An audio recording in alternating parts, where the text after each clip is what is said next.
Faculty of Business and Communication at An-Najah National University and the Center of Accountability and Global Development at the University of Essex.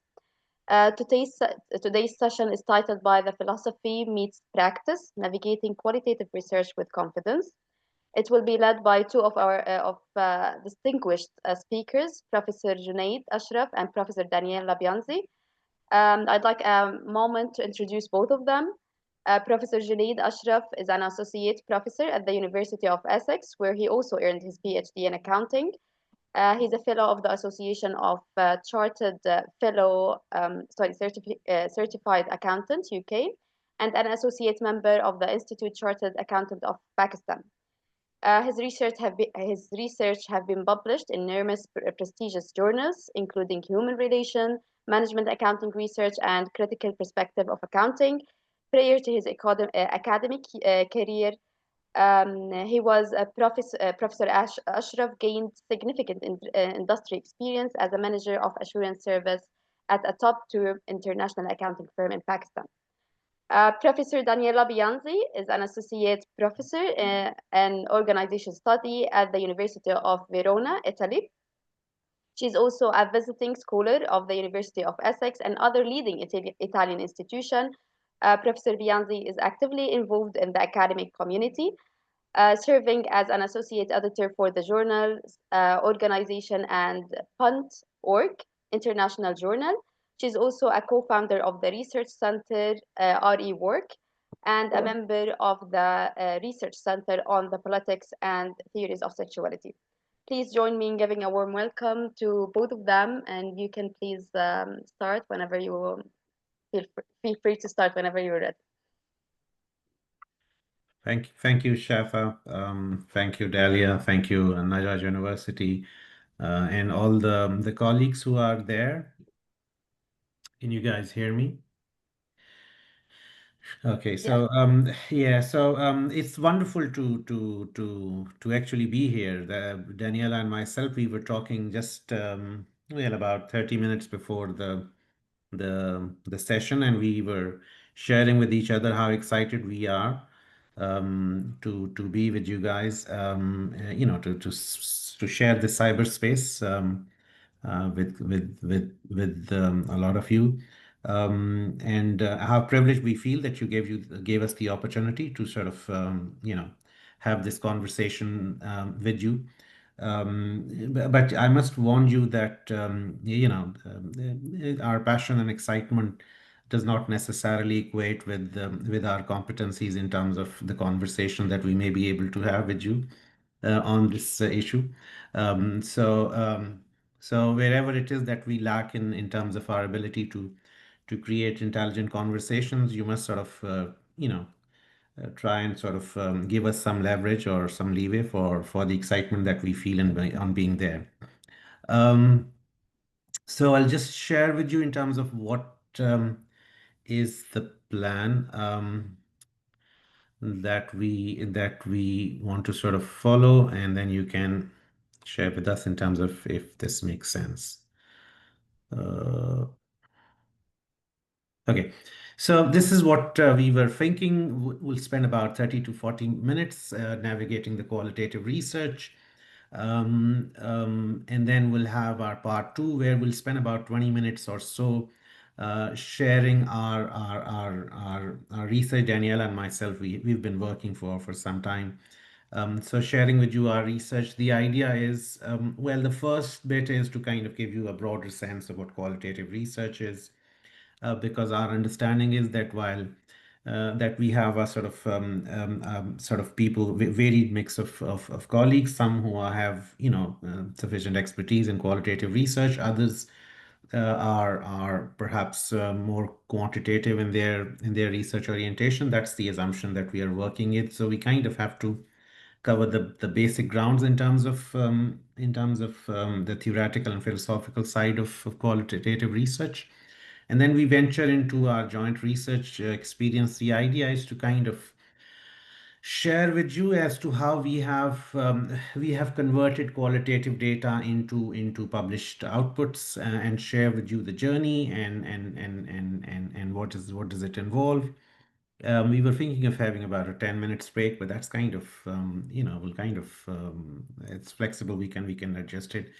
And then we plan on giving you a framework that would allow you to sort of whatever it is that we've been discussing.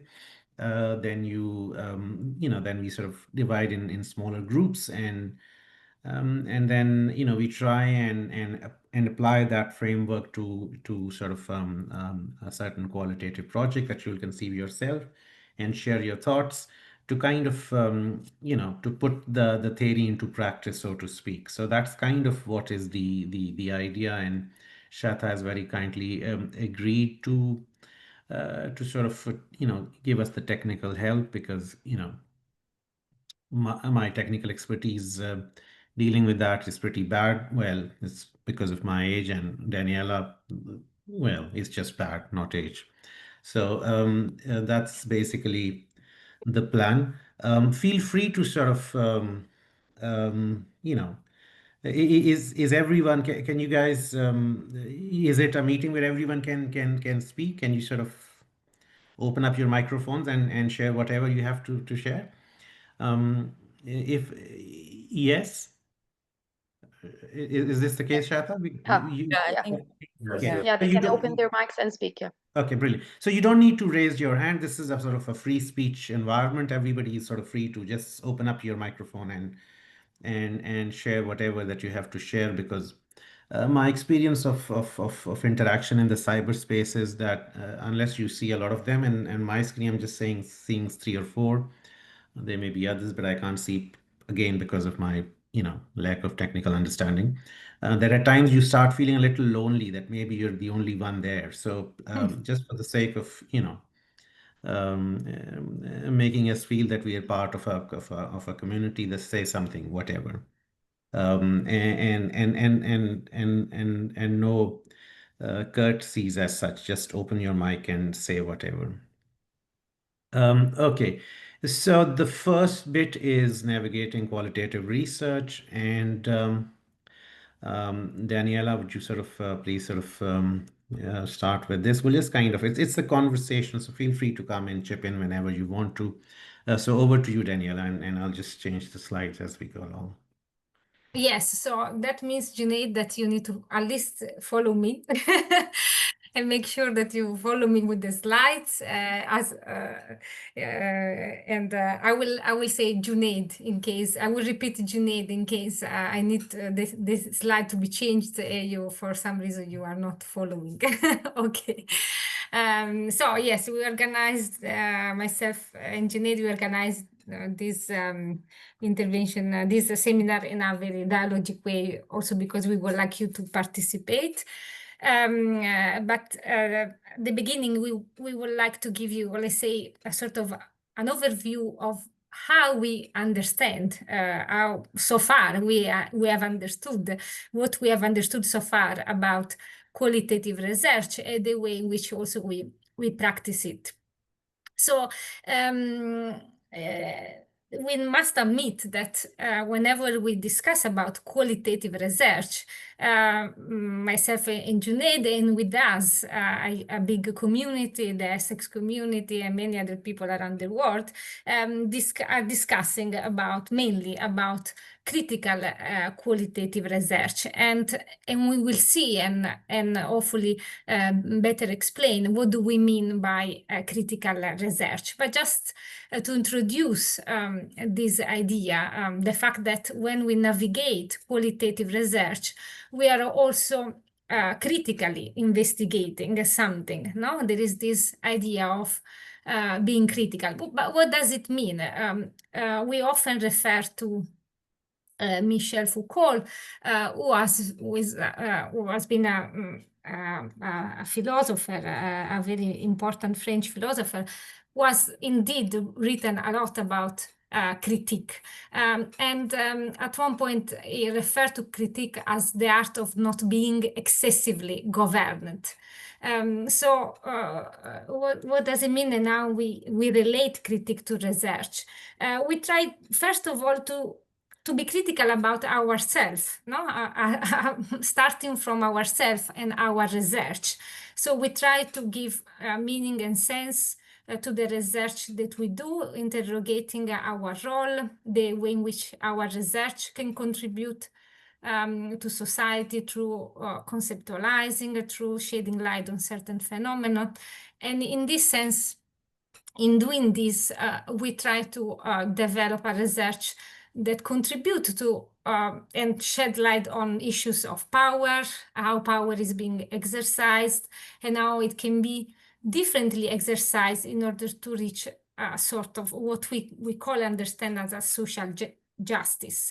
And in this sense, it is important because sometimes we understand critique in terms of destroying something. No, we destroy something with our critique, being critical, but the way in which we understand critical research is much broader than that, because for us, critique also means to imagine something, so to build different imaginaries in which indeed we can have a much more just society where we cohabit together, that we can cohabit together.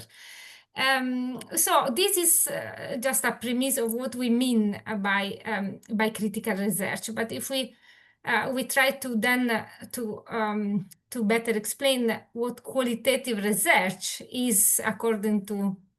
That's great, Junaid. You got exactly the right moment. What we mean by critical research, qualitative research, we can say that, and here I'm quoting from a book of a colleague, Benozzo and Priola, two Italian colleagues who have been writing about qualitative research. What we do is try to sometimes provide some definitions. No, so we try to define qualitative research. We do this comparing sometimes qualitative research to quantitative research, and we try also to explain these differences, looking at what we define as ontologies and epistemologies. These two seems to be a very big words, but they are, and of course they have a philosophical meaning, but we will try to explain very simple what do we mean by this. So let's start with the first thing, defining qualitative research. What is important of this title is this provisional, no? So of course, also this label, qualitative research, also this is something we negotiate, no? We negotiate in our society. So the definition that we give are always somehow precarious, provisional, no? So generally, if you open, let's say, a book of qualitative research, you will read qualitative research is about collecting, analyzing data, typically, let's say, non-numerical data. And this is how sometimes we define qualitative research.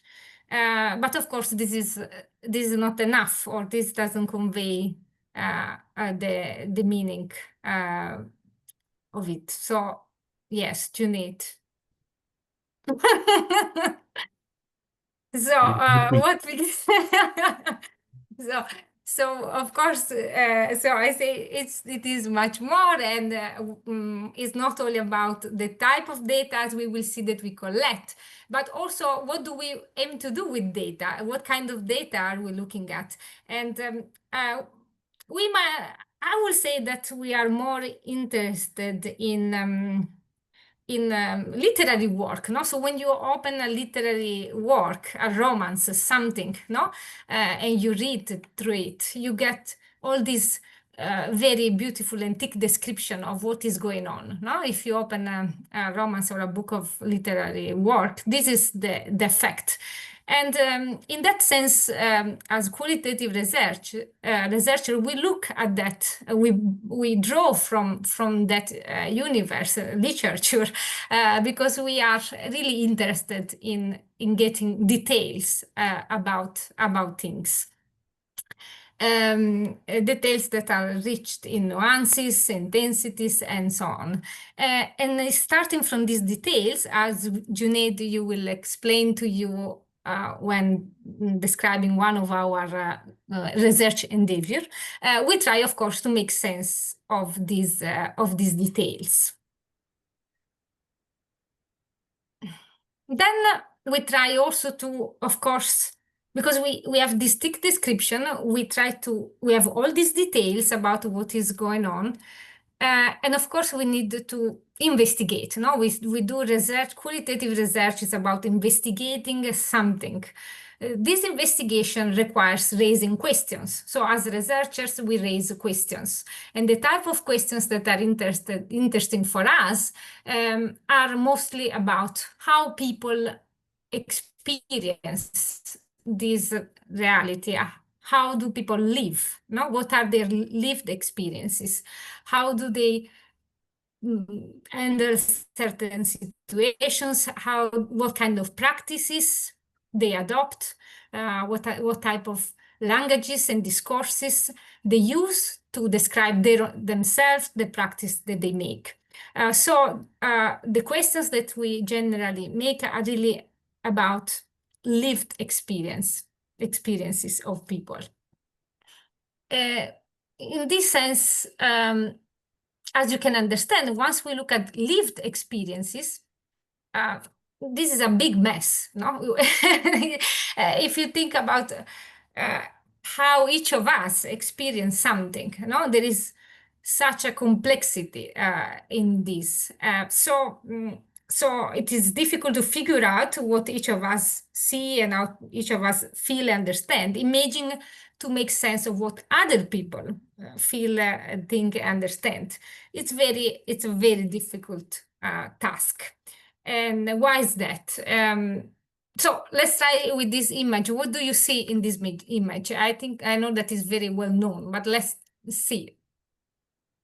Any volunteer? A young lady, this one. Yes. Only the young lady. Only a young lady. Yeah, she's like this. Okay. And the other one is a cup, I think, or a trophy. I don't know. Okay. So You can see anyone? two faces, two people in this one and the right one, the right. You can see, yeah, two faces facing each other. So any of you see something else apart from my young lady here? It's like the old ugly lady, but it took me a lot of time to actually find that. I also just see the young lady. It's like It takes time to find Yeah. her, to see her, no? it does. So do you see an old lady here? Yeah, like then the ear of the young lady becomes the eye of the old lady. I So she's see. looking at Ah. us, basically. So, and once you see her, it's difficult to see differently, no? Yeah, I'm trying. Yeah. So, I mean, this is the point, no? Sometimes it seems that we see things in a precise way, that the reality is exactly how we see it. But of course, people attach different meanings to reality and can see different things in what they observe. So the same reality can raise different perspectives, different types of understanding. And this is just to give a sense, but then we will go into the details of how this happened to us every time that we are confronted with our research data.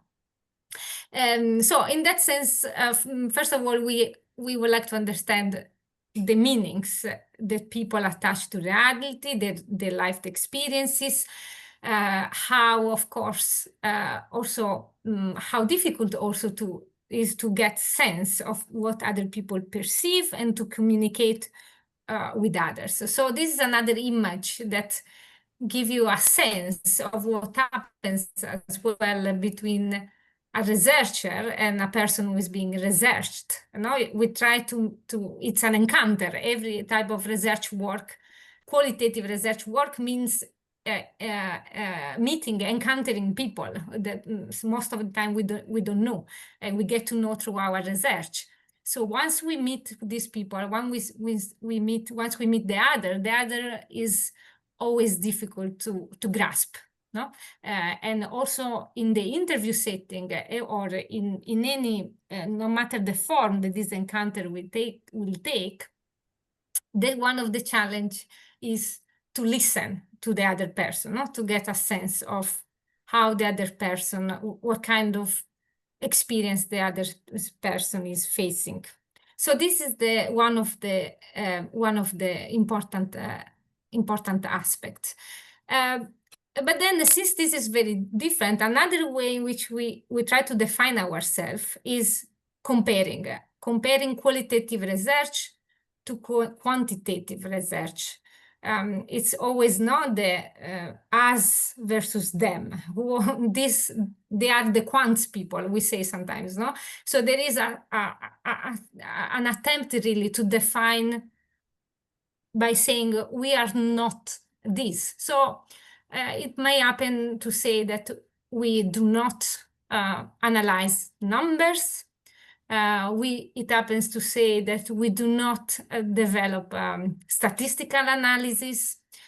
We don't try to see connection, strong relationship between variables. So this is a way in which we try to say what we are not as qualitative researchers.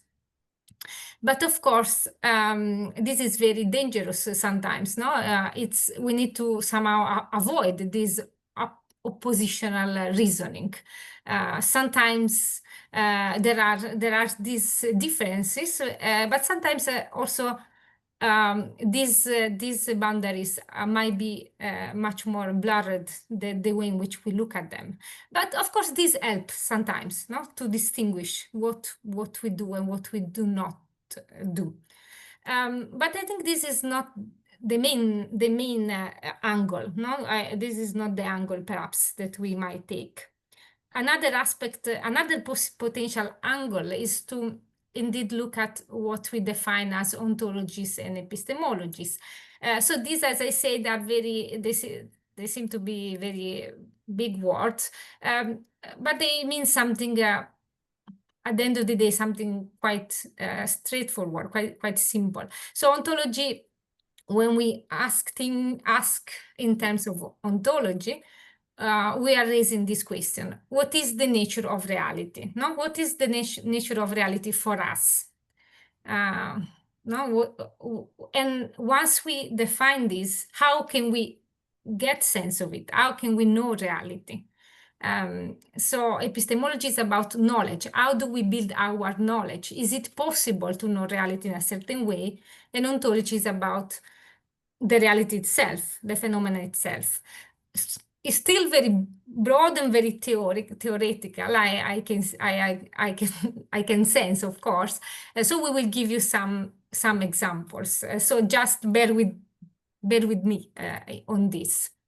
So going back, why is it is important to start from ontology and epistemology? Because this is where we can also understand how our theories, methods, and of course way of writing as well can be very different from other type of approaches.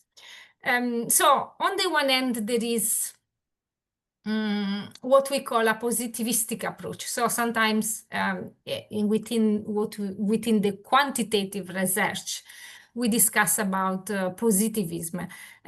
What is it? The idea that the social world, so management and accounting, sometimes they are called social sciences. So we look at society, but to what extent we can be connected to art sciences. So we have this ambition to deal with the accounting and management as if we are discussing about biology and physics. No? So one assumption is that the natural world is something univocal. It is as it is. It is real, external to the individual, and we can make sense of it. Then there is another perspective instead, and this is what we try to explore in qualitative research, the idea that the social world is something indeed that we construct together. No, we construct together. We make sense of it together. We build together, and we need to explore accordingly. So we are not dealing with, I don't know, a physical law. No, that you know that there will be, yes, a positivism. Correct. I'm happy that I see the message in the chat, and I'm happy to know that it's not only Junaid following me with great difficulty. So thank you. Okay, we can move on then. I think the audience is already very prepared. So yes, positivism. And then what we do, we assume that the water will boil at a certain temperature, no? And we then say, this is a physical law. The boil will water at a certain temperature. This is something we don't know, we don't do when we understand the social world as something socially constructed. What we say, what we try to do instead is to see how indeed each individual interpret the word, and also how, depending this interpretation of the word, has a certain consequences, certain implications in terms of practice. And then, of course, based on this, we will also use different methods, different data analysis. We will have, within a positivist approach, we might use a statistical analysis because we are looking at variable, and we think that there is a strong correlation between them. In qualitative research, we try to do discourse analysis, looking at discourses or case analysis, and we will see some examples. So most importantly, and this is perhaps another philosopher. Indeed, I mean, the title of this seminar was about philosophy, so we brought many philosophers with us. One of the things, as I said at the beginning, we try to do critical research. When we say critical research, it means that we care about what is the aim of the research that we do. So what we would like to achieve with our research. And Habermas, this philosopher, distinguished 3 types of aims that we can have: prediction and control, understanding, and emancipation. So the first one, prediction and control, this is more linked to indeed the positivistic approach. We want to understand what are the laws that govern reality so that we can predict what is going to happen. But this is something that we humble or qualitative researchers, we feel that we are not really able to do something like that. We are not searching for it. We are not, that's not probably our path, at least not my own, not the way in which myself and Junaid we have experienced that. There are other 2 meanings or aims: understanding and emancipation. So we will see interpretative research, and when we discuss about interpretative research as a research paradigm of qualitative research, in that case, what we try to do is to describe something and understand, try to understand the reality that we are analyzing through those thick descriptions full of details that we discussed before. Critical research as a further aim. So when we do critical research, we also try to make a change in terms of, as I said, critical research is about power, is about discipline, is about social justice. So the ambition, because of which of course is it's an ambition, so it's not always the case, but what we aim to is to change something, to bring a social transformation and free someone, starting from ourselves, from a state of subjection. Very, very difficult aim, and sometimes yes, very difficult to achieve. Okay, so based on this, we wanted to introduce three paradigms, let's say three paradigms of qualitative research, and we will start with the interpretative, critical, and postmodern. And so I now pass the. What do you think, Junaid? I think Junaid will be discussing about the first two, and then I will, so that you can have a change of also voice and and that I leave it to you. Okay, great. So we'll just quickly go through the three forms of research paradigms. The idea is to kind of give you a sense of the broader research world, kind of what is it that you, it's more a matter of belief than anything else, and then you can locate yourself, this is where I belong. I find myself very comfortable in the first two, and hence the postmodern is something that perhaps because my belief is a little shaky there, then I'll probably request Daniela to go and talk about it a little more. Even though there are surely some authors that I really enjoy in that tradition. So firstly, the interpretive research. This is a very nice, the flyer that they made for our session today. The first question to help understand the interpretive approach. What is your reason for attending the workshop?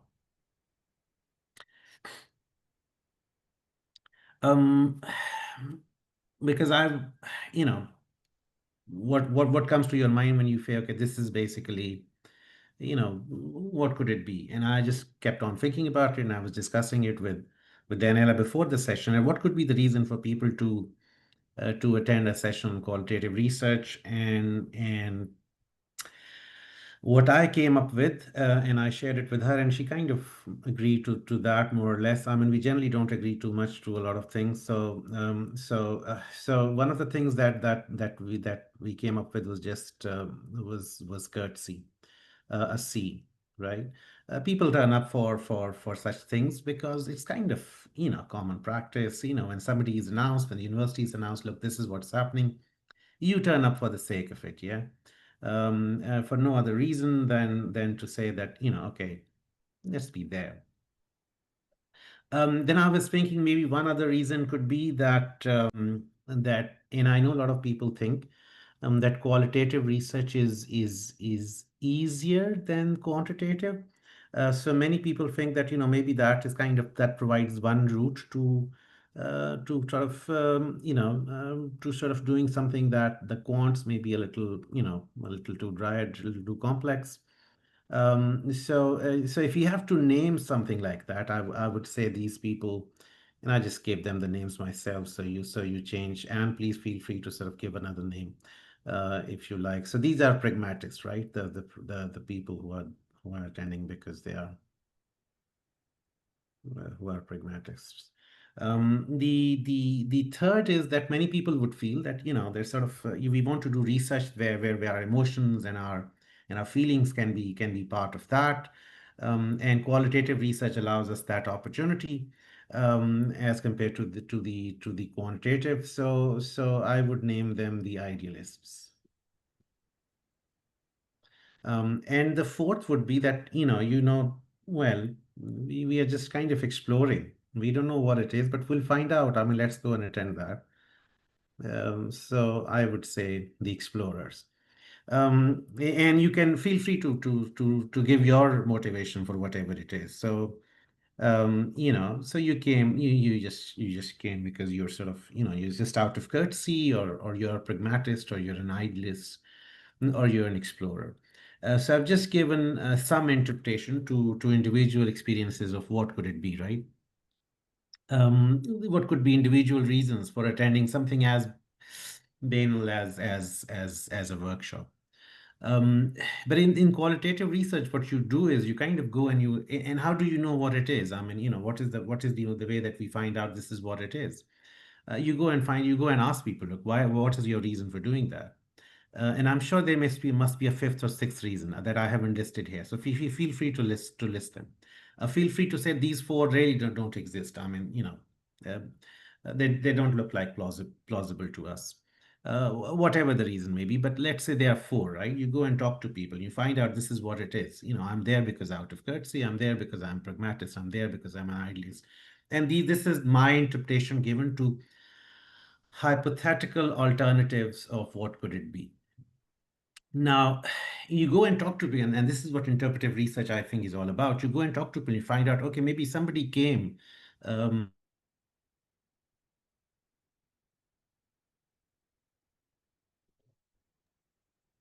Dr. Junaid, I can't hear you. Is it from my laptop or is it a general problem? We can't hear also.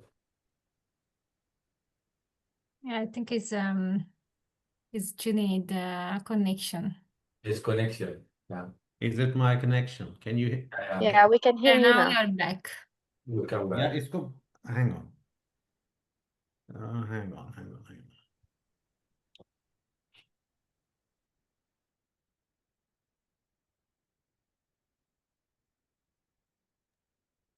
Yeah, am I back now? Yeah, we hear your voice. Okay, that's great. The voice is what matters. There isn't much graphics there to sort of work with. Okay, so let's say you came here for out of courtesy, right? And then over the course of the workshop, you realize this is an idealist. I mean, this is something through which the emotions and whatever can become part of the whole research enterprise. So you basically change from, the experience changes from one category to the other. Um, um, or you came here because you were an idealist.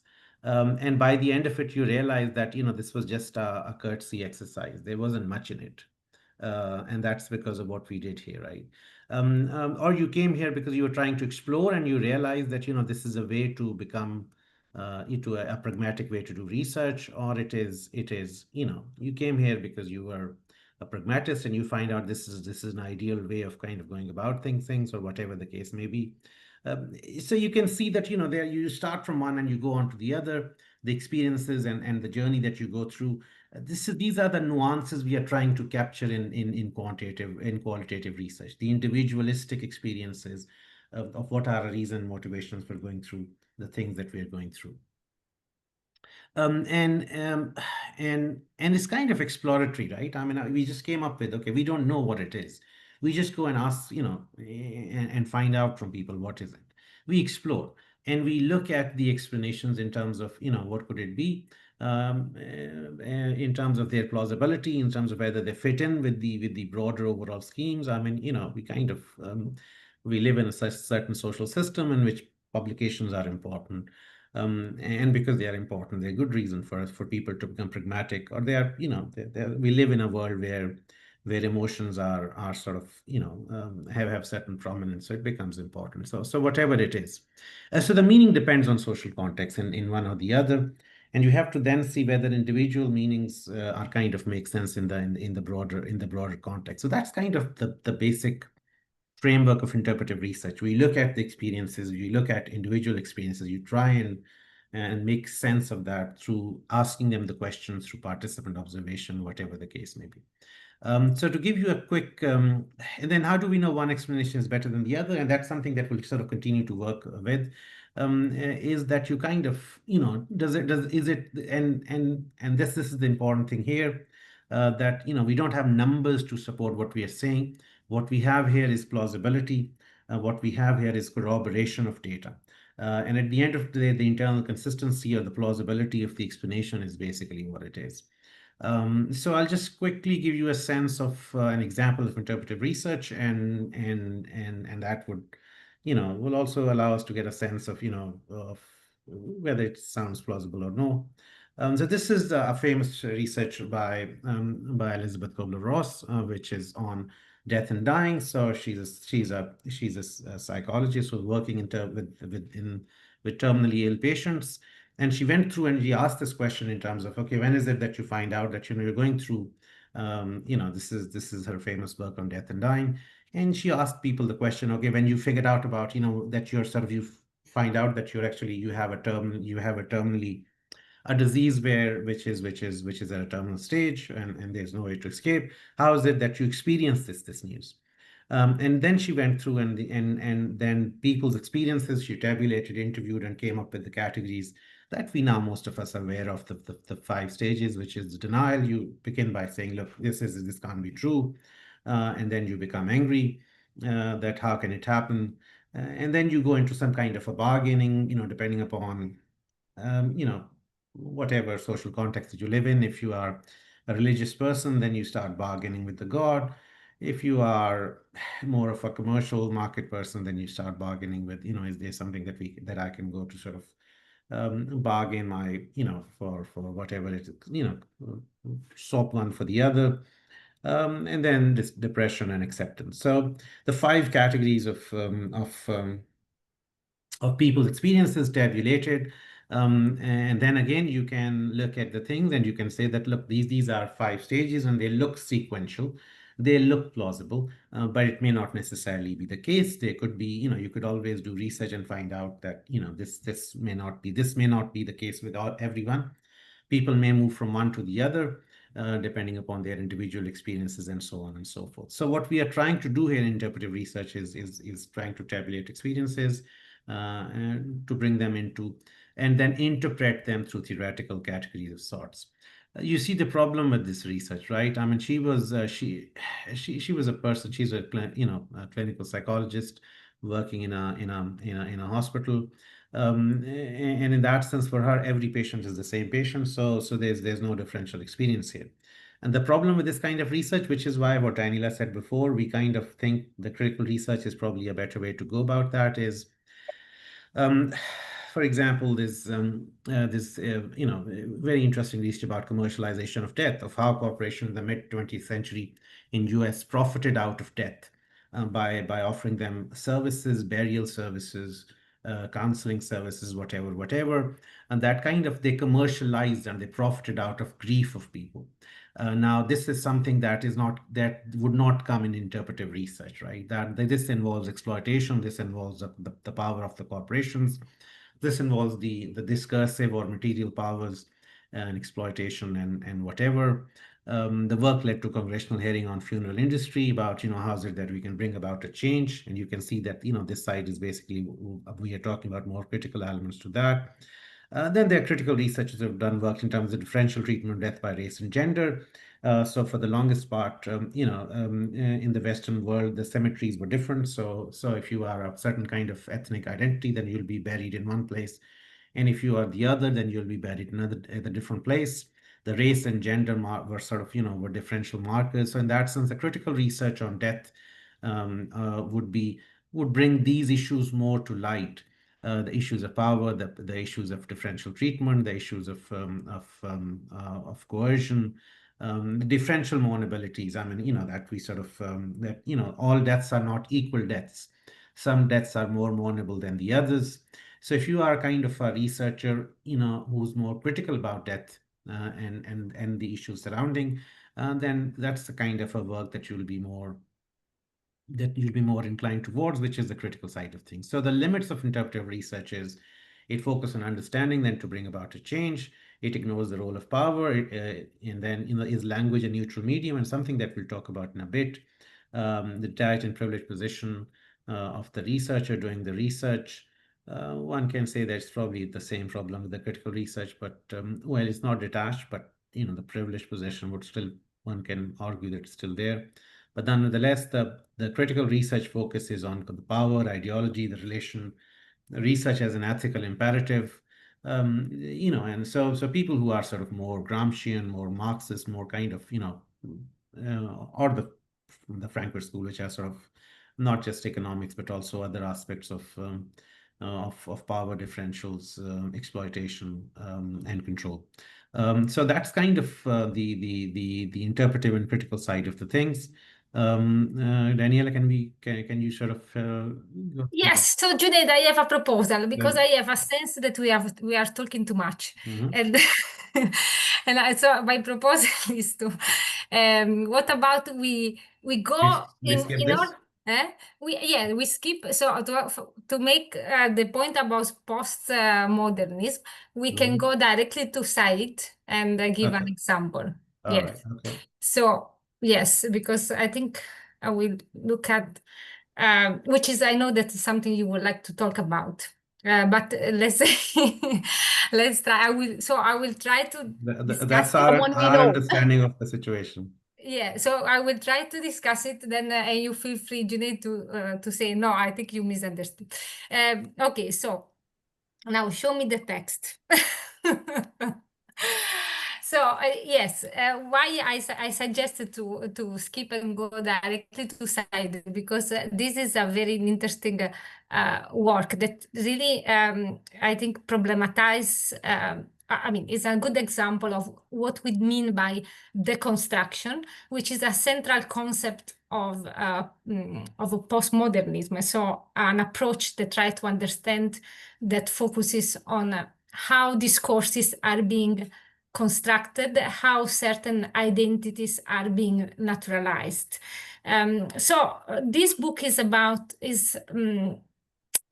tries to indeed problematize the way in which the Orient has been discursively constructed by the West, and how this opposition between Orient and Occident, and between West and East, has been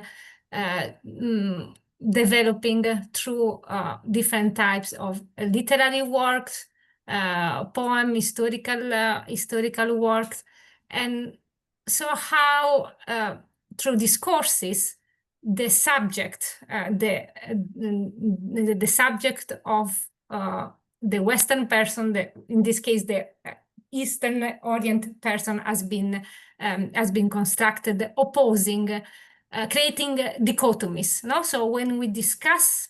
And actually, we did the same when discussing about qualitative research. No, I said we define qualitative research, opposing it to quantitative research. So we are not like them. No, so this sort of us and them dichotomy. So the interest of postmodern qualitative research is to understand how we build this type of categorization, this type of oppositions that always then result in a hierarchy of values. So saying we are not like them means also to assign a value, a certain value to certain people in creating this opposition. So this book tells us about how we construct these categories in an oppositional manner, and now we ascribe certain ethical value and weight to categories of people that we discursively create. So this is my understanding of Said work, Junaid. Would you like to add something? Yeah, I mean, I think you sort of, because you obviously have a much more affinity with Said, so you guys know Said much more than Danielle and myself. But the idea of the Orient is kind of to sort of this whole idea about the Western colonial powers colonizing the East and then extracting information to control, and that information kind of gets translated into through the writings of the academics, poets, painters, whatever, into a form of thing where the Orient is described as weak, barbaric, and irrational. And if you describe the Orient as weak, barbaric, and irrational, and it covers everything. I mean, people from Southwest Asia all the way to North Africa. And the funny thing is that so they're people, they're very different people. They all can come into the Orient. And if they are like this, and then it kind of further justifies you help them by colonizing them. So you colonize them, then you write about them, and the writing helps in further justifying or motivating them you to sort of colonize. So these writings have a performative effects. It motivates and justifies political and oppressive actions against the people of the East. And Said's was a bit more precise in terms of the Eastern Muslims. But that's kind of the sum total effect of what we're talking about here.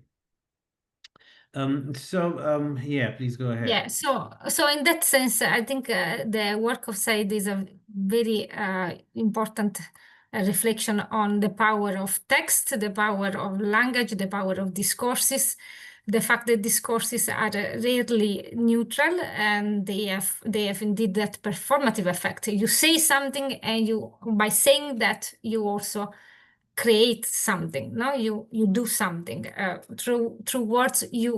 Words are action in that sense. So of course, texts are, and this is being Sardinia, I'm drawing here from Gramsci, from Antonio Gramsci, which of course related power to ideology and the work of in the way in which ideology is related to also the circuit of culture, who produce certain discourses, how these discourses are being disseminated, how these discourses are being internalized by people, and how then, of course, we can problematize these circuits of culture in a way that at least helps to develop a critical view on the working of ideology. So this is, I think, what defines the work of critical research and also postmodern research. Postmodern research is much less confident about the ability of research to change the world, because nothing seems to make sense in the world. Therefore, a postmodern view is very humbly accept also the fact that as a researcher, we do not have full access to the truth. No, we explore and try to make our best to develop a critical view on how we ourselves understand and others understand and experience the world. Then we want, so related to this, we discussed with Shahzad the other time, and we always struggle to find a home, a place for critical research, because critical and interpretative research. So, of course, this is, the publication is also the public, make our ideas public, make sure that our research reach someone else, is a very tough and political process. So we try also to negotiate, to create spaces that can welcome this type of research, and here we are suggesting some of these places where communities that are sensitive about this type of approaches, and also we are, as part of .org International Journal, we have also launched a call for papers around organizing and accounting for that, and we will welcome indeed reflections and contributions about this important topic. Of course, we will try. One of the things that, in addition to suggesting perhaps potential spaces where this type of research is welcome, we also, since we were invited, myself and Junaid, we wish to share something about the struggle of our own research experience and our own research project. I met Junaid in Essex several years ago, no, Junaid, several years ago, and we started a project. One day, Junaid came and told me, "What about we write something about Khwaja Saras?" And I say, first of all, help me to pronounce it, and then let me understand what is it about. So this is, and then at the time we were writing about the corruption and other topics. So this was a new topic that Junaid brought to me, and I was very happy to explore this with him. And we are actually still exploring it. And now, one thing of qualitative research is that qualitative research is a slow process, so it takes years, and for several years we have been working together on this project, and we wanted to share with you just some insights, not because we think that this might be a best way to go, absolutely not. So we are not setting this is not a way to give guidelines. It's just it's a way of sharing our experience, so that if we experience something similar, so the messy process and everything, you might feel a bit less alone, knowing that someone else has gone through a similar journey. So now I pass to Junaid, and then so that he will tell you about this. Our journey, and then hopefully at some point we will stop talking, and we will ask you to do something with us. Okay. So are we good to go, or do we need to take a 5 minutes break? Because I'm not sure in terms of have we already bored you to a point where you need to take a break? No, I think it's okay. I don't think Okay. we I mean, need the it. others are silent, and we kind of in the Eastern culture, silence means you're kind of okay with that. So you want it's a yes. Yeah, it's the same here. Yeah. Yeah, well, yes. So so we take it as a yes. So from now onward, if you have to sort of, you have to say something to sort of stop the whatever. So this is kind of what we were trying to do, and we were kind of thinking about it. The idea is to give you a sense of, from raw messy data to publication, and our approach is a little a little unconventional. I'll explain to you what it is, in the sense that none of us kind of are too strong in terms of using the NVivo codes or softwares or picking up data. But I'll just explain to you how is it that we go about that, and perhaps what is it that we can draw from there. As Daniela said, this is just not necessarily the example research to share, but this is something that we've done together, so sharing it anyway. So this is kind of we just talk about Khwaja Siraz, and she has pronounced it absolutely right. Khwaja Siraz means the transgender community. And this is a transgender community in Pakistan, and Pakistan is a country in South Asia, the country that I belong to. And what we did was we carried out 47 interviews with the members of the Khwaja Sira community. These are transgender, the male to female transgender community, and they are members of the community. So what we did, the basic data came from 47 interviews ranging from 1 to 2 hours. And we just share with you in terms of the journey that we took, and what are the important things that perhaps can help in terms of, to sort of the conversations around qualitative research. So one of the papers was on gender, money, and sexuality. Khwaja Sara is an oppressed community stripped of its identity and rights because members' gender and sexual identities. Remember, this is a conservative so society, and in that sense, Khwaja Saras and the kind of work that they do is kind of extremely frowned upon, and because of that, they don't have inheritance rights. They don't have the rights to work, or they're kind of frowned upon, and their very existence is kind of frowned upon. So it's a very oppressed community, stripped of its identities and rights. It is also a community which is subject to extreme violence. And so if there are three modern state institutions of the contemporary society, the state, families, and religion, everyone exerts violence on them. But their biological families abandon them. The state criminalizes a lot of work that they do.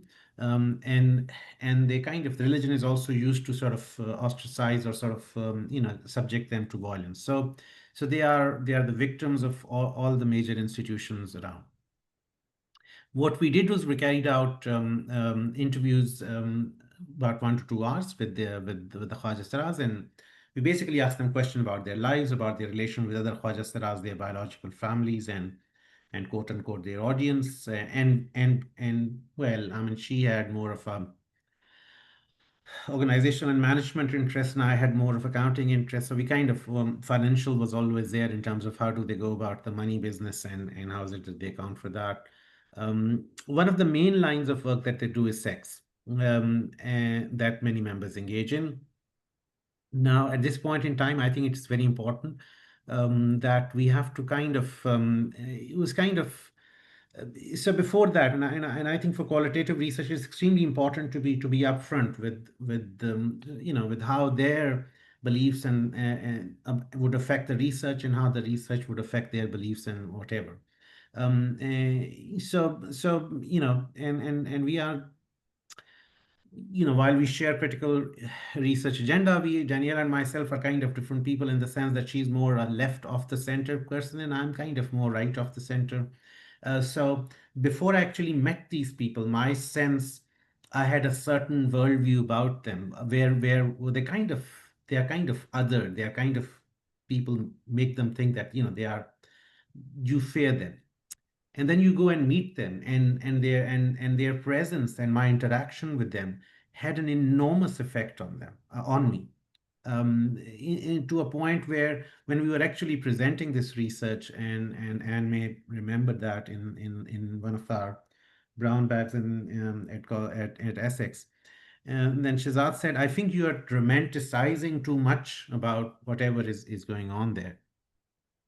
So these are the kind of, our awareness about our beliefs, which is going to have an impact in terms of the research outcome, that we have to kind of be a little more aware of. So interviews reveal that many Khwaja Saras offer intimacy against financial considerations. So, you go through, you ask them the questions, and the first thing you figure out was they do sex work. So the question that you continue to ask is, okay, is it plausible? Everyone is saying that. I mean, this is pretty plausible. It's the oldest profession of the world. So yeah, it is. The next question, so what? I mean, okay, if they are doing that, so what's the big deal? Remember, what we're talking about here is coming up with individual experiences and their interpretation, which has to kind of advance our existing knowledge. So if they are Khwaja Siras, the men, the male to female transgenders who are offering doing sex work for financial considerations, so what's new about that? I mean, people already know that. So then what? The careful review of interviews, and that's the most important part of the qualitative research. You have to look at the nuances. Okay, what's going on here? Okay, is every transaction the same transaction? The careful review of the interviews revealed that not all intimacy transactions were the same transactions. There was difference. The price, the mode of payment, the timing are not the same in different transactions. That's the first thing that we notice, that while there is a line of work, the purchase of intimacy, or but then there is a difference in terms of how the transactions are carried out. So, for example, in some cases, Khwaja Saras indulge in sex work because they needed it for survival, something that they otherwise consider as morally and religiously wrong. Okay, so there was this set of people who thought it to be a bad thing, but there's nothing that they could do about it. And now, there were many others who said that there was corroborative evidence. There is this overall social environment in which we live, which is where this explanation is a pretty plausible explanation. So, it's we believe that it's pretty believable and plausible. But the next question, but so what? I mean, sex work for survival is already well established in the literature, so we already know that. So then what's the big deal here? So this whole question in terms of, you're dealing with is it plausible? Is there a way to go about corroborating it? And then the next question that keeps on coming, so what? I mean, so what? So what is it that you're bringing to the table? So these are the questions that you kind of continuously deal with. In some cases, the Khwaja Saras, who are men, male to female transgenders, marry men. like regular women, because they believe that their soul is that of a woman, who give them regular monthly expenses for an exclusive intimate relation. That was okay. So they become kind of enact the roles of wives. And is it plausible? Yeah, I mean that's marriage is an institution which has been going on. There are many of them who did that, or some of them who did that, not many, but yeah, surely some. But so what? I mean, this is a traditional. This is what traditional marriage is all about, and what they were mimicking was kind of a traditional marriage. And so, what's new about that? Um, so this, in some cases, the other thing that we figured out was, in some cases, for I clients, must say that this is a very specific understanding of traditional marriage. So yeah, that you yeah, so pay yeah. regular monthly expenses for an exclusively intimate relation. Very Absolutely, absolutely. So this is a very Eastern. Well, I mean, let's put it this way: it is, if you're living in an Eastern, if you're living in the context in which the Khaja Siras are living, and I was living, it's pretty plausible. yeah. I don't know about about the audience there. Would that be a What sort else? of, would you consider it to be, the traditional gender role is a man is supposed to take care of financially of the woman, and then woman has to be exclusive in terms of the intimacy relations. um so Yeah, so that let's was, move on. Let's move on. yeah, that's kind of the corroboration is you can see this is also the internal doubt is also part of the thing. In some cases, for clients they feel attracted to, the Khwaja Sira sex workers offer deep discounts. Okay. And not one, two, three. Many would say that we do that. So okay, so this was another form of a thing, which also meant they may not take cash, maybe take gifts or whatever. So different kind of a mode of transactions. Is it plausible? Yes, it is plausible. There's corroborative evidence to sort of support that. But then, so what? I mean, literature on sex work has already documented that. So okay, so then what do we have here? So then we have another case. In some cases they take pride in being sex workers. They charge more price than sex worker women.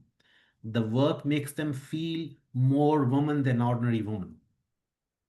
In all these cases, they were acting like women, but there were some who kind of felt that they were entitled to price more because we are not women, we are more than women. So this was unusual, because in this case these transgender male to female transgenders who otherwise are mimicking the female role were kind of saying we are not females, we are more than women, and hence we are entitled to a price which is more than what a female sex worker would charge. Um, and then in some cases, the one who enacts the role of the wife, they would say, we would look after the husbands because we have fallen in love with them. I mean, that's what love does. It kind of it has the ability to sort of shake the social structures. They'd say, okay, we will look after the husband, but then we would not be exclusive in our intimate relations with their husband. They don't see themselves as traditional wives, and there were very few, not many, but there were some. Now you see, in the last two cases, they were not necessarily enacting the role of a traditional a female, right? They were kind of, you know, querying that. Um, so this is unusual, and the explanation that they offer is in the question, are they plausible? And we check the plausibility not in terms of, okay, how many people said that. I mean, do we have the statistically significant data to prove that? Is the work is more of that of a detective. You go and get this information, you go and ask others, does that make sense? Now, not many of them were acting like wives, so not many of them, not all of them would marry, but the ones who marry would say, okay, we do this, and the others would say, yeah, it can happen, it does happen. So you kind of, it's more of a the sort of the corroboration or plausibility is more of a is more a detective work than kind of well, it's kind of detective slash scientific work, if you want to call it, but not a scientific work. So that's basically the work was all about. So then, what is it that we drew from this? What we drew from that was how through different forms of financial transactions, Khwaja initiate and maintain different type of intimate relations. And we classify them as Khwaja lovers, Khwaja wife, the Khwaja survival prostitute, and the Khwaja professional sex workers. More importantly, in enacting these roles, they reaffirm, redefine, and challenge gender dominant norms while resisting stable and fixed definitions of transgender and sex. So we kind of question the link between sex and gender. At the same time, how is it that transgenders, in their enacting their rules through financial transactions, affirm or at times challenge these relations between gender and sex. So that kind of was our contribution in terms of coming up with with an explanation of a social phenomenon. How the beliefs, emotions, and throughout the process was kind of and the categorization was all about, how is it that we're how our feelings and emotions are influencing them, or to begin with, I was very conscious that, of how is it that my prior beliefs may affect the interview or the whole, research enterprise. But also I was very conscious about how it had an effect on me in terms of my own understanding of what is the sort of the moral and ethical side of the entire enterprise. So what we are saying here is, in qualitative research, is about paying close attention to details, individual experiences. It's all about interpretation, understanding the routines and disjunctures, unusual, novel, empirical situations, their explanations, and then constantly asking ourselves, are these interpretations valid? The plausibility and corroboration. Constantly asking the question, so what, and which then leads to kind of a, if this is, what would be an alternative explanation of these routines and disjunctures, and then checking the plausibility of our explanation, which is kind of, and then keep on asking how the interpretation of interpretation, how our interpretation influence or are influenced by us. So what we can say is that, look, this is if there's how raw data gets converted into a publication which you widely share with others, is about attention to individual details. It's about interpretation, their plausibility. It's about sociological imagination. It's about reflexivity. And it is more so it's not it's not about, there is a method to it, but there's also an ingenuity to the whole process. There's this kind of, and that's the whole, to me, the whole fun bit in qualitative research. We are now going to quickly give you where the whole idea of the work, and I don't know to what extent we still have time, but Daniela, can we quickly explain what we want the colleagues to do, and then we can. Yes, so just so now for me is 2020. Yeah. So how much time left? We have if we explain the thing in 10 minutes, and then we ask them to work for another 10-15 minutes, and then they share with us their thing. I don't know, to put something the idea is to put the thing into practice. So yes, it's still worth it. So basically, you're hang on. Let's find out. Do you guys think it's worth it? Yeah. So the plan is that I will have to we are going to ask you to do a certain let's say, to share with us an example of practicing research, and I'm just going to give you 5 minutes of instructions, let's say, on how to do that.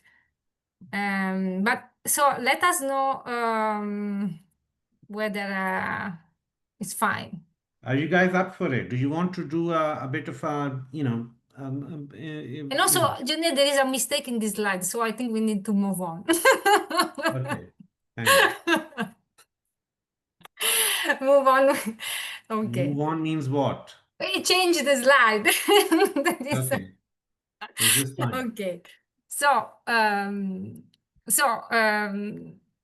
Okay, I think we have plenty of time. If you don't complain, I'm just explaining an approach that we would like, an approach of qualitative research that we would like to share with you, and then we are going to invite you to split you into small groups, and we hope that we can indeed practice this together, even if I'm not a very practical person. But thanks, Junaid, for for inviting me to explore this part. So this approach is something I've been exploring in some very nice, lovely research projects. It is called affective ethnography. So, as you know, ethnography is one of the qualitative methodology and method widely used in anthropology. So ethnography has a very long tradition that we are not going to discuss here. But just to give a sense, what does it mean to do or to be part of affective ethnography? Just imagine to be fully immersed. Just imagine to be fully immersed in a fieldwork. No, so we say that qualitative research is about encountering, meeting people, and generally we meet people in certain places. Or even virtually, if even the virtual world is a place. No, affective ethnography is about what happens to us as researchers and to others that we meet whenever we do this, whenever we are fully immersed in this type of encounter. So we are going to discuss about affect in terms of what happens to our bodies, basically. Yes, Junaid. So what is often told us when we do qualitative research or research in general is that we need to be neutral, no? As researchers, because we are mimicking hard sciences. So, like scientists in a laboratory, we need to be neutral and objective. So the idea is that really we need to take distance from the context and from the people we are researching. The idea of affective ethnography is exactly the opposite. I mean, we are our bodies, so we are fully immersed in what we experience. And so why not acknowledging, not only acknowledging this, but also exploring this, no? Trying to understand how we are affected by things, by people, and how we affect others. So there is this beautiful paper written by Lindstedt in 2018 that suggests 4 moments. And here we are bringing together the idea that we are a researcher fully immersed with our body in a certain research context, and the idea that we can make sense of this experience that is basically structured along 4 moments. And these 4 moments, and be careful here and try to follow me, because we hope you will be part and experience or share with us your experience of this moment. So these are aesthetic, poetic, polyethical, and political moment. So what does it mean? Very, very simply, no? For instance, I've been doing some research on cemeteries.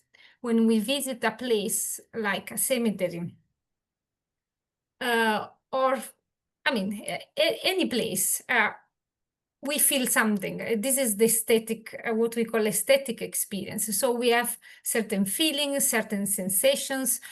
We might feel cold, we might feel hungry, we might have certain certain our senses are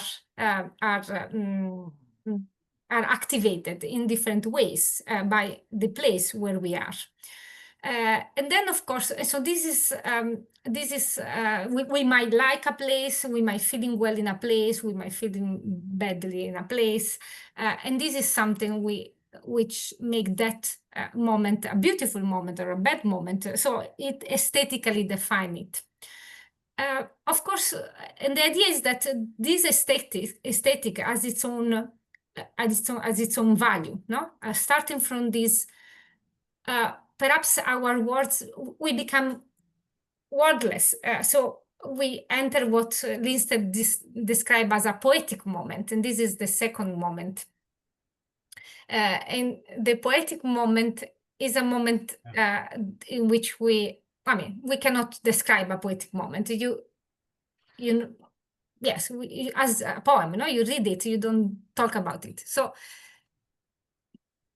the idea is that then something happened to us, something we might not express in a very rational, neutral language or whatever. And this poetic moment also has its own meaning.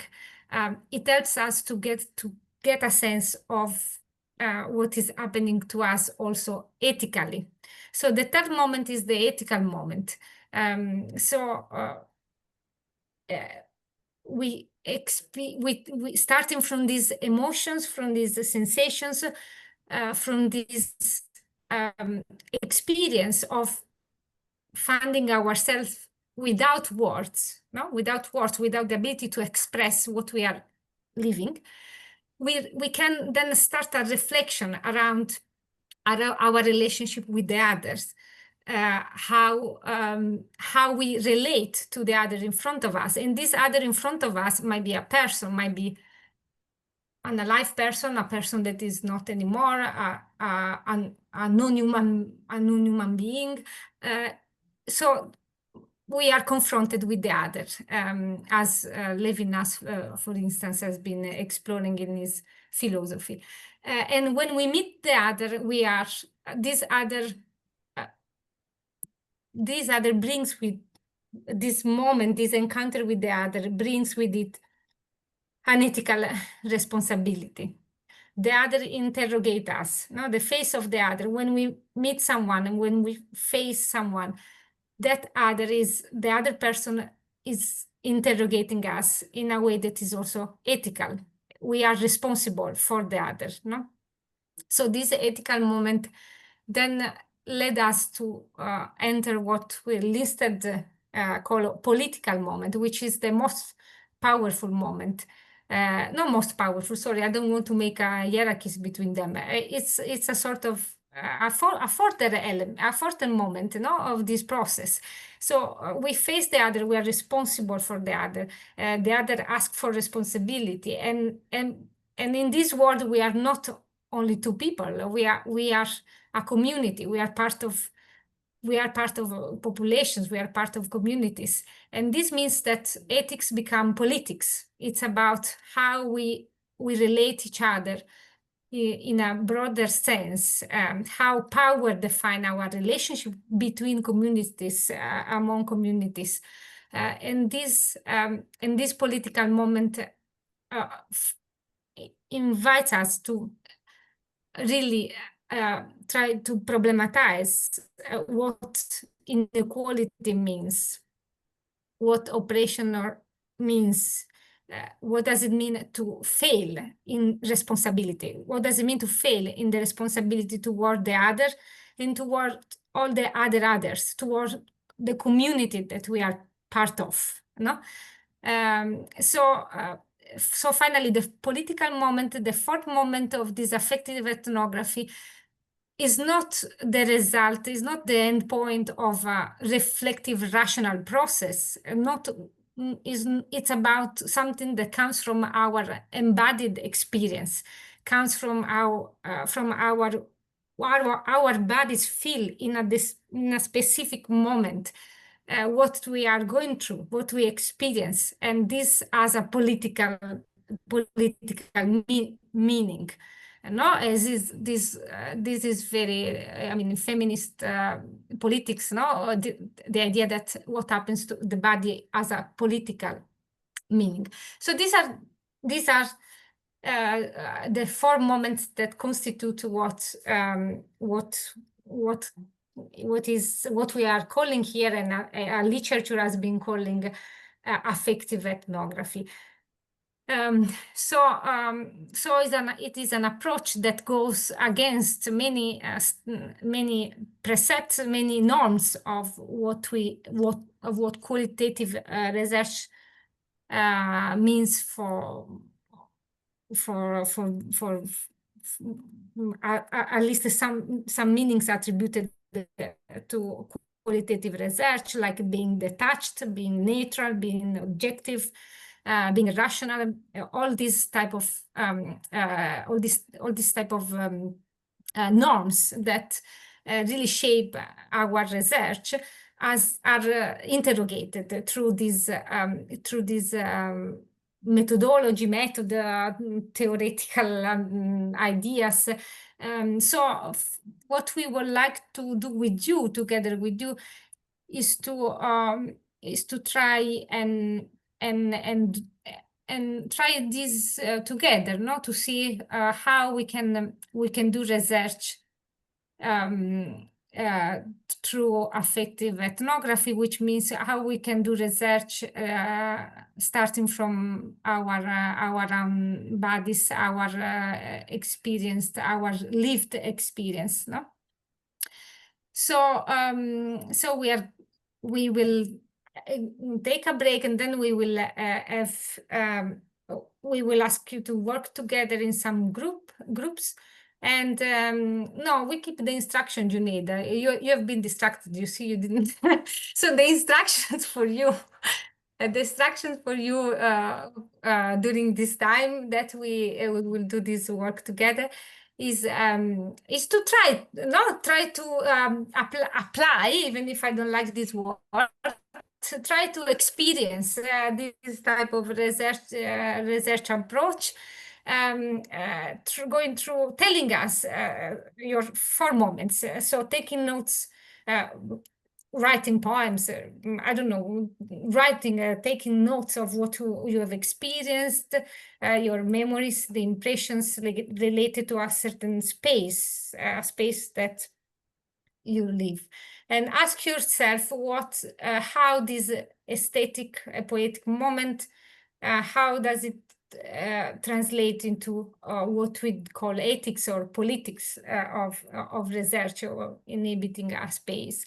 And then we would be glad if you share it with your small group, but also then with us all together, we might have a discussion about it.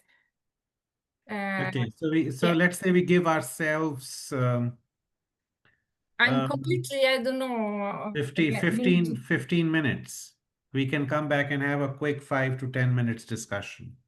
Shafa, would that be okay?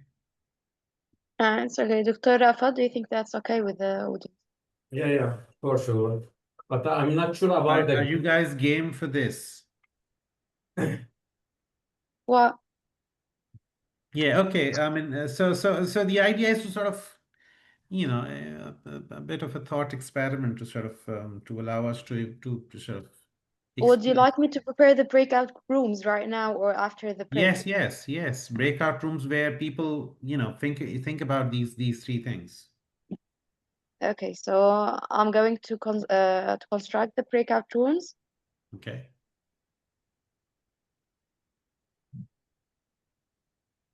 Okay, so I opened the 5 rooms. So we have 21 people. Let's say I think 3 groups maybe. Okay, 3 groups. Yeah. Okay, so I'll close these and I'll reopen 3 groups.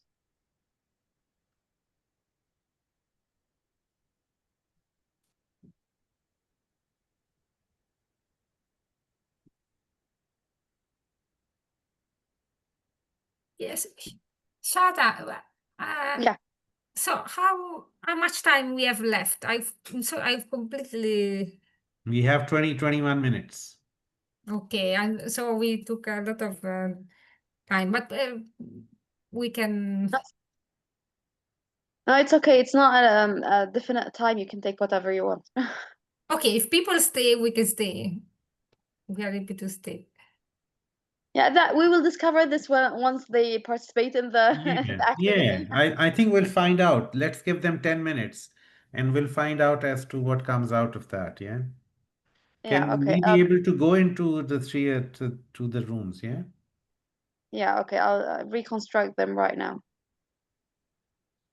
Let's ask them. Are you guys are you happy with this? The ones who are still there. Feel free to sort of say no if you don't, then we can just have conversation, maybe question answers, whatever. Yeah, there is nothing compulsory about that, no? It's just Yeah. a way to go. Well, in the traditional Pakistani culture, it's difficult to say no as well. But you know, I think feel emboldened to say whatever. Sorry. I think we have a lot of commonalities in this issue. Yeah. So you have to read it for us. What is it? Is it maybe this is too little time? Maybe we can just have conversations around this, or just. No, perhaps people would like to talk in small groups. I just want to We find give them out a what is it chance. that they want. We give them a chance. No? Okay. All right. Okay. So it's already constructed. There's 3 rooms and you can join. Yeah. So should we say 5 minutes or something? Do you need 10 minutes. 10, okay.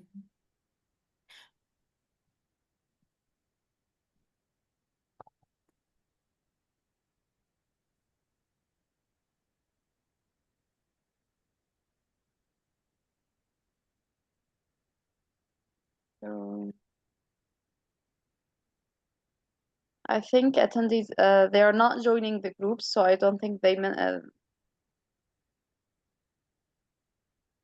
Okay. So no then.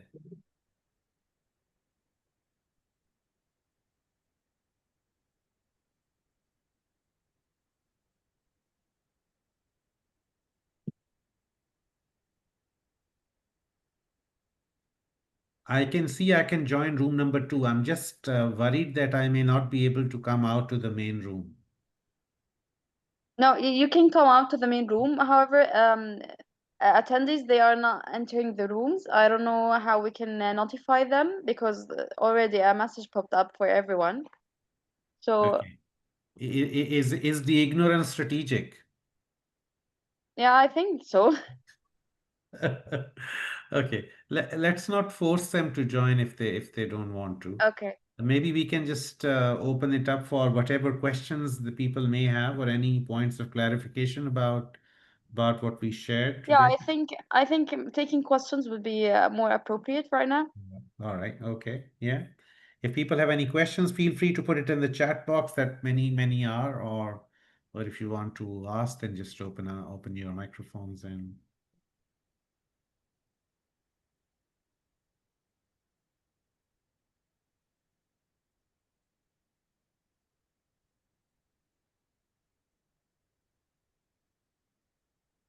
Yeah, you can write in the chat. Indeed. Doha, please go ahead.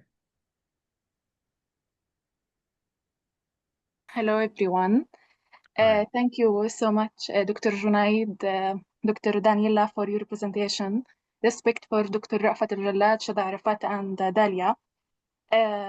Dr. Junaid, when you discussed about the interpretative approach slides, you talk about the question, what is your reasons for attending the workshop?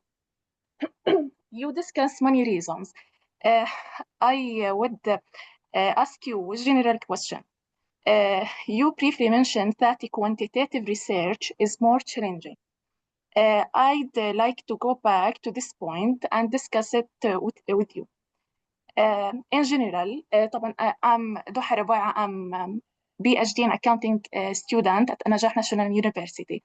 Through my experience here in Palestine, The perspective is often a bit different. Many researchers and students actually feel that qualitative research is harder. Why? Because it's not just about collecting data, it's about interpreting complex information, understanding people experience, and making sure your findings are solid without relying on numbers. Qualitative research challenges you to think deeply, to make careful judgment, and to ensure your study is credible and meaningful. So, while numbers can be tricky, the process of understanding human experience and interpreting them rigorously can be even more demanding, but also very rewarding. This is, in general, the main culture in Palestine, academic life about this topic. I mean, thank you very much for clarifying, Doha. I mean, it is what you're saying makes perfect sense. Okay. I mean, I'm a qualitative researcher myself, so in that sense, it is what you're saying is absolutely right. But I know many of my quantitative colleagues who you know, and they're entitled to their opinion that, you know, what you are doing is storytelling, and in that sense is supposed, not all of them, but some of them. But yeah, I mean, you know, many others would completely understand the effort involved.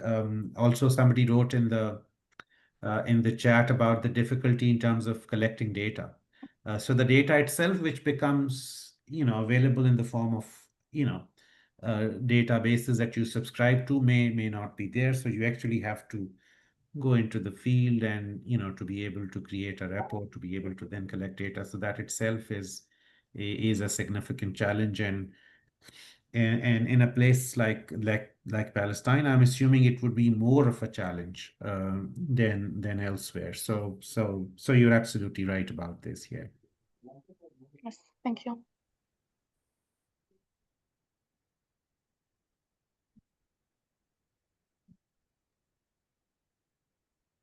Any other questions? Do anybody have any questions?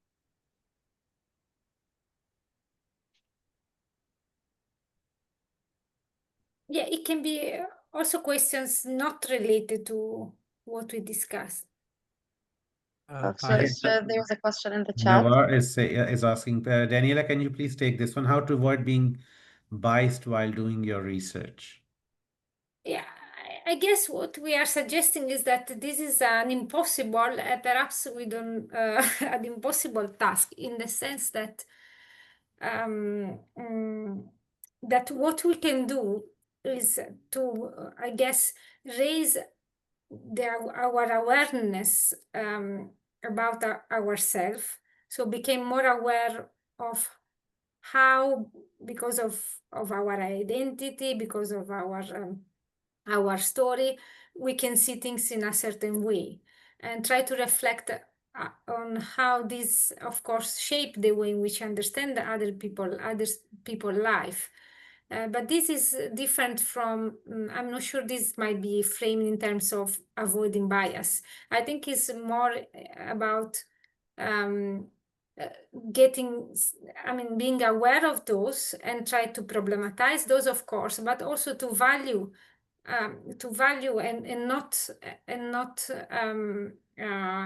claiming that we are neutral. We are not neutral, no. So we are biased. And the point is to become aware of this and open to problematize our own bias in the process when we meet people, like when Junaid said he met Akwaja Sara and started to think about his own perception. Nice, we have our hand raised. Hi, please go ahead. Hello, thank you so much for everything. It was really a useful workshop. Sorry I couldn't be able to join any rooms, but I have like my own opinion from the last experience I did in my dissertation for bias and some challenges how like to avoid, especially if you're writing about something that's related to maybe controversial topic that could be sometimes against your personal perspectives. So it could be like more challengeable. So I think yes, it's right. It's really hard to be subjective, because at the end we are a human. But maybe from my experience, I think there are some practices that really help me to let's say keep the academic tone as long as I can. I think it's really important, especially in qualitative research, to, when possible, really keep participants or researchers unaware of key study details to avoid influencing responses, especially if we're doing surveys or interviews. And I think also use multiple data resources or sources, methods, or researchers to just like cross-check findings from different and multiple resources, especially if it's the resources against the hypotheses of these studies. So I think these practices maybe will, let's say, somehow like help us as researchers or writing, or the main authors, like to avoid bias in the academic environment. Right. Thank you, Haya.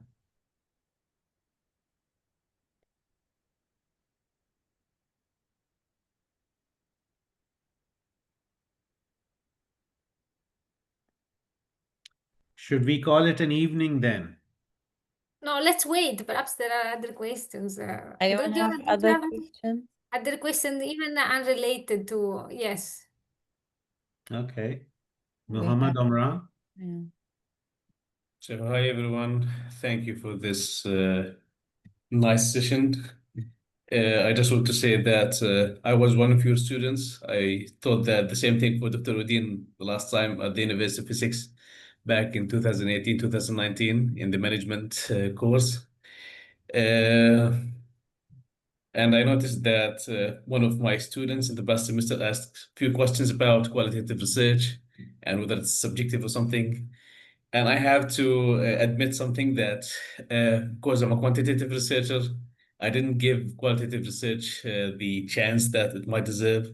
But I always like praise qualitative research and how it can give us some deep insights that quantitative research are sometimes incapable of like reaching. So I am the one to be blamed in part for this kind of, but I will work in it this semester because I teach the research methods in accounting here at the An-Najah University.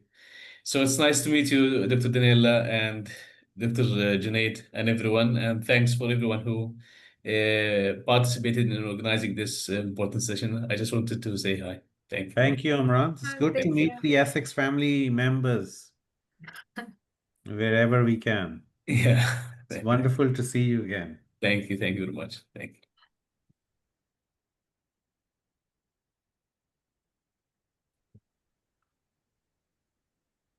So Dalia, when you were there, we had a large Palestinian student body at Essex.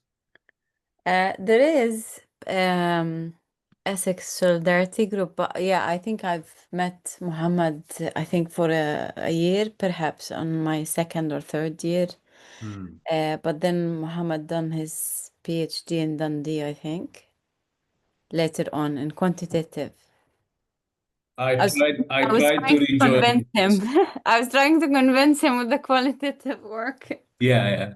I tried to rejoin Essex. I like it there because people don't know Essex has one of the most beautiful campuses in the UK. It's like a university inside a park, Wivenhoe Park. Yeah, It's a Junaid big- does it as a Well, that's why I have it at yeah. sort of in the background. That's the So yeah. Ivanhoe Park. Yeah. In Dundee, it's cloudy. It's very cold. So I really miss Essex at the time. And to be honest, Essex like has one of the strongest qualitative research environments. And when I came to SX back then, they told me that we just began like attracting quantitative researchers. And at the time, I met Dr. Diogenes, who became my supervisor. Yeah. The James. Yeah. And that's why I was really confused whether to join the qualitative research people or camp, whatever you want to call it, or to stay within the quantitative research. And Dr. Digens like influenced my experience there, so that's it. But I always have interest in the qualitative research because I started to find out that we struggle as a quantitative researcher to get sometimes in-depth insights. You can get it, like empirical work, you get secondary data, you do analysis, and that's it. But we can't get that in-depth insights that you people can get thanks to the methods you employ and the way you deal with primary data. It's interesting that a lot of colleagues who do quantitative research at Essex have much more have a much deeper understanding because of Essex being a broad church. So you kind of, it's kind of the conversations are broader in that sense. I always find people like Diogenes or Sylvia and others, much more broader and deeper in their understanding of empirical finance, and the nuances that that are involved there than many others who are primarily working in, with just exclusively quantitative data streams or data sets. So I think your sort of awareness or reflexivity comes from the Essex experience, which shapes you irrespective of whatever time you spend there, which is great. Shata, what about you? Are you a qualitative researcher? No, actually, I'm a quantitative one. I did my master's in the quantitative, yeah, it was a quantitative research, and I'm still in my first step in my PhD, so I'm not sure how I'm going to proceed with that. But probably I'll take the qualitative approach because I'm going to make my research on AI and greenwashing. How AI affects greenwashing through questionnaires. It will need many qualitatively approaches. So I think I'm going to take the qualitative approach. So this workshop was very helpful for me. So is there someone in the audience, just to know, someone in the audience who is doing a qualitative research already or thinking about that? In fact, most of us are quantitative researchers here. But after this series of workshops, we will start to think about qualitative research. Or you will be even more convinced, more persuaded that that's the right path you have chosen, eh? Yeah, for sure. Can I That's say the something? I think for Palestine, qualitative research would be an amazing choice. We don't have that kind of large economy where you can just get like secondary data for empirical research. Quantitative research needs samples, large samples, and these kind of things. In Palestine, due to the occupation and these kind of elements, I think qualitative research would provide like considerable contributions. Yeah, I mean, I think it, in some sense, qualitative research works very well in environments where there is financial resource shortages, because as Imran is rightly pointing out, unless you have access to large data sets, well, I mean, there is, well, even though you can go around that, but still, and if you are in an area where you have such interesting stories to share, then qualitative research can surely, you can contribute so much to the body of knowledge. So for example, Dahlia's work is very interesting. That she well, I did with Shazad. Thank you, Junaid. So I think there are stories to be told and shared, which qualitative research allows you to do, where you can add to where you can add to people's understanding and knowledge. Yeah. Great. So I think it's time. So let's call it an evening. Yeah. Thank you very much, guys, for coming today. And I would like to thank you Thank both, Dr. Junaid, Dr. Daniela, for this wonderful session and this cooperation. And also, I would like to thank Dr. Dalia Al-Azza again for her effort to bring this kind of effort into life, and Dr. also Shada Arafat for coordination, everything. And looking forward for future cooperation, inshallah.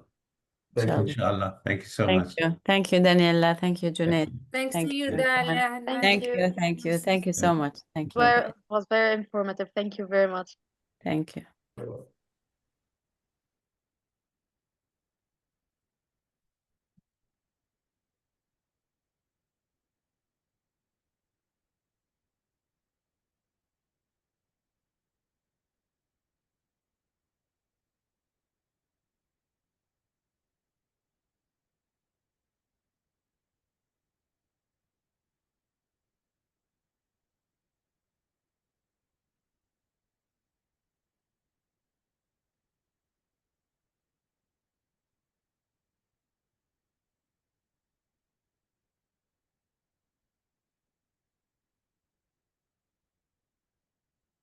كيفك دكتورة؟ سوري. منيحة هذا دكتور. أنا أتأسف على الإكزامبل والله. أنا ما توقعت. They didn't send me the slide. I should have checked. اوكي هاي المرة الجاية خليهم يبعثوا سلايدات Yes. يعني. Yeah, of course. Yeah, of course. They didn't send me the slide, unfortunately. شزاد بعت لي بس هن I don't know for some reason they didn't send me the slide. For next time إن شاء الله الأسبوع Yes. القادم. Yes. لا الأسبوع الجاي. تعرف شوي حساسية هيك مواضيع عنا Yes, يعني. of course. لا طبعا. الأسبوع الجاي بحكي لتيفان يبعت لي السلايدز قبل. إن شاء الله رب Okay. العالمين. اوكي هلا شو في شيء ممكن نعمله كمان مع ناس ثانيين؟ في عندك افكار؟ حكيت مع شزاد وبدنا ننسق عن طريق الاسكس برضو زي ما طلبتوا AI وال AI in education. اوكي ممكن أنا كمان أنا يعني عندي برضو خبرة شوي في استعمال تكنولوجيا بالتيتشنج إذا برضو أنتوا هذا إشي مهتمين فيه. اوكي طبعا. يعني إيش ممكن تستخدموا applications تاعت بالlectures والtutorials أو الworkshops. I can do that as well. أو الباور بي آي is fine as well. برضو qualitative research تاعي إذا بدكم أعرض I'm fine بقدر أعرض كمان. بس بدنا بالنسبة للكواليتيف it seems يعني انه very promising انه الواحد يشتغل فيه بفلسطين. خاصة خصوصا كنت بحكي هلا برضو لعمران إنه I am peer reviewing ببعتولي هلا مثلا CPA ببعتولي أي إشي له علاقة بفلسطين qualitative research. فهلا عم بعمل إشي بس طبعا أنا ما بعرف مين الأوثرز بس هلا جديد حدا سلم عن غزة إشي accounting يعني فإنه لا يعني فرصة إنه هلا نستغل الفرصة يعني. ممتاز. فبدنا يكون زي مش لقاء ساعتين، ممكن انه زي لايك تريننج كورس فيه، بعرفش اذا ممكن هذا ولا فيه تعملي لنا اياه. أوكي ما في عندي مشكلة. اوكي يعني انه شو الميثودولوجي اللي لازم يمشوا فيها، الميثودز المختلفة اللي ممكن يعملوها. أوكي ما عنديش مشكلة. يعني اثناء هاي البروسيس ينعمل ريسيرش بيبرز، يعني يتعلموا فيها، يختاروا سبجكتس معينة، يبلشوا يشتغلوا. فهمت عليك. أوكي فهمت عليك. أوكي ما عندي مشكلة. ما عندي مشكلة. إمتى بتحبوا بعد ال AI ولا إنه I can structure something وببعت لك إياه إلك ولا شذا. طيب يعني ممتاز. أنا اشتغلت discourse analysis واشتغلت interviews thematic analysis أو coding على in vivo. بقدر برضو يعني في هدول. ممتاز اه ممتاز ممتاز. يعني بقدر برضو الجورنالز كيف يختاروا الجورنالز مثلا. اوكي كيف يردوا على reviewers comments برضو. اذا انت دكتوره شو تعملي؟ اعملي زي اجنده، اوكي وقولي شو كم يعني اذا اعتبريه او اعتبريني، انا بديش تعتبريه، اعتبريني طالب دكتوراه او ماستر وات ايفر، وبدي تعطيني اياه فاست تراك زي ما بيقولوا. خلص أوكي، ما في مشكلة، ما عندي مشكلة. طيب ممتاز. مع الفصل الأول ولا الثاني؟ لا، الفصل الاول خلينا نستغل. أوكي. منيح. أنا عندي بديسمبر فترة منيحة عنا صراحة، أول ديسمبر يعني. حلو، مثلا ممتاز. نحط هيك يوم، كل يوم بالأسبوع أو هيك إشي. ممتاز، هاي بنرتبها احنا وياك. خلص، عشان نوفمبر أنا بدي أرتب السيشنز تاعون ال AI مع ال SX. ممتاز، حلو حلو. اذا بشهر 11 عندنا الاي اي والاديوكيشن. وبشهر 12 ممكن إنه أنا عندي برضو 3 طلاب دكتوراه، حلو. وأنا بدربهم صراحة لأنه الجامعة ما عندهم structured module أو courses. اوكي.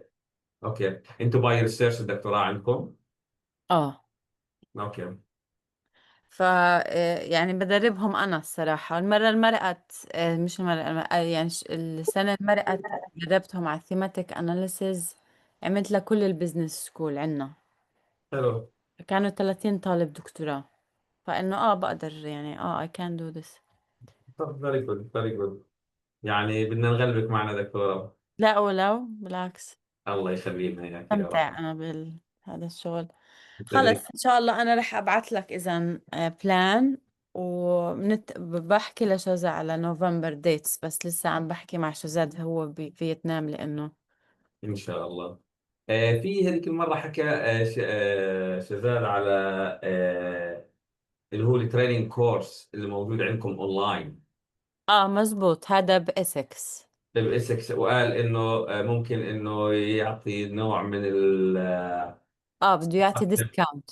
ديسكاونت سكولارشيب، حكى يوميتها. اتحكيت أنا وياه بعديها في الموضوع، وقال لي إنه إذا سجل ناس زي ما هو بده يحكي مع الجامعة ويعرضوا له بس الريسيرشرز اللي عايشين بفلسطين اوكي. for free. فور فري. اه اوكي. اوكي. اوكي. رح بس يرجع من فيتنام برجع بحكي معه أنا في الموضوع. هو حيكون بفبراير ومارش، انا شفت الديتس اه تبعته. اه اوكي. فيعني we still have time. بتوقع رح يضلوا يشوفوا الأعداد اوكي ممتاز. بالموديل. احنا لانه في عندنا طلاب دكتوراه في برنامج دكتوراه اداره الاعمال اه والمحاسبه، يعني هذول برضه آه، ممكن. جديد هذولا جديد. طبعا. المحاسبه صار له عده سنين يعني، بس في طلاب هلا اه الدكتوراه اول سنه هاي. زي بيرزيت على فكرة، حكوا معي برضو قالوا لي إنه بلشوا برنامج دكتوراه. دكتوراه ايش بيرزق؟ لا دكتوراه بظن إدارة أعمال، يمكن مانجمنت أو لا مانجمنت. معقول ما سمعتش فيه. اه ط... ايش اسمه العميد؟ لحظة طارق، دكتور طارق. طارق اللي هو العميد الجديد بدل جريس. قال لي انه رح يبلشوا او بلشوا PhD عندهم. والله. اه good. لا ما يعني خلص خلينا هيك نشوف احنا نوفمبر AI وهذا، وديسمبر I'm happy to help. طيب بدي اسالك يا دكتوره، بتعرفي لي دكتور في اداره الاعمال فلسطيني فول بروفيسور مع هويه؟ إدارة أعمال فلسطيني مع هوية؟ لا بس أنا يعني على تواصل مع يعني أوكي. لا I don't know، بس ممكن أسأل. في عندي آخر مؤتمر رحت عليه بالكويت تعرفت على كتير ريسيرشرز من الأردن والكويت والله يا ريت. أوكي ممكن أسأل حدا. يا ريت برضه، هاي تخطيها ببالك بكون ممنونة. أوكي I'm just cautious أمين حدا على الكول، بس ماشي حاضر. أوكي بسأل حدا. إن شاء الله. يسلم وديك دكتورتنا. لا مش مشكلة، يلا